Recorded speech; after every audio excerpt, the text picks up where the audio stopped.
With garlic and vinegar, we will be sharing a delicious tripe soup recipe with you today.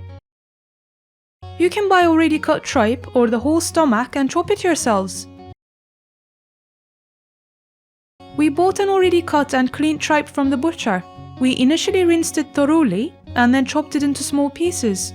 Then we placed them in water with vinegar for 15 minutes. After that, we rinsed them again a few times and put them in a pressure cooker. We filled it with water until it fully covered the tripe pieces. On low heat, it cooked for an hour. After that, we transferred it to a basic pot.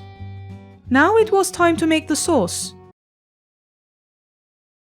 We took a ladleful of the soup and poured it to a small bowl. We also added half a cup of water and 2 tablespoons of flour to it. If you would like, you can add 1 egg at this point. After adding 2 crushed cloves of garlic and salt to taste, we mixed it thoroughly.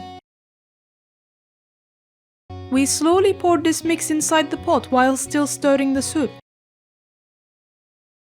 It cooked for 5 more minutes after adding this mix. In total, it simmered for 10 minutes inside the basic pot.